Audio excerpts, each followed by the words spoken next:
Pag-aaralan daw ng Senado ang nais ni Pangulong Duterte na ipagpaliban ng barangay election sa Oktubre at i-appoint na lang ang mga bagong opisyal.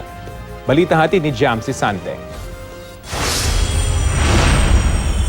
Kung tatanungin si dating Senate President Aquilino Pimentel Jr. na may akda ng Local Government Code, mas mainam na ituloy ang barangay election sa Oktubre. Nais kasi ni Pangulong Rodrigo Duterte na ipagpaliban ng eleksyon para siya ang mag-appoint ng bagong barangay officials dahil marami raw sa mga ito sangkot sa illegal na droga. Ang ayaw ko lang, ulitin ko, na ang loyalty ng mga taong ina-appoint sa pwesto na malimit ay nandun sa appointing power, mas maganda na ang kanilang utang na loob nasa tao na maghalal sa kanila kaysa taong mag-appoint sa kanila. Sabi ni Pimentel, naniniwala raw siya sa pahayag ng Pangulo na maraming barangay official ang sangkot sa droga at katiwalian.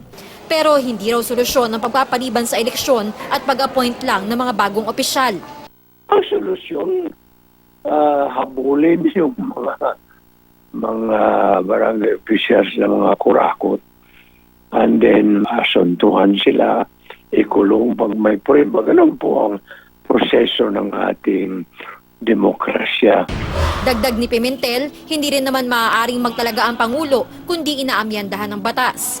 Sabi rin ng anak niya sa Senate President Coco Pimentel, may basihan dapat sa batas ang balak gawin ng Pangulo. Pag-uusapan daw nila ito ng mga senador. Kailangan namin marinig yung bakit gano'n naging sentimento ni Presidente. I think it has something to do with drug money still being around and available for use by some local politicians to win the elections.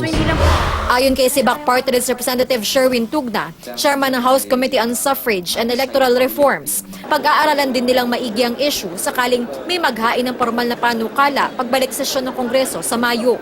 Dapat ay may malalim na basihan ito at mayroon tayong compelling reason upang i-postpone na naman natin yung ating halalan at this time instead na kung anong sinasabi sa local government code na dapat ay ihalal ang mga barangay officials, this time ay may appoint na.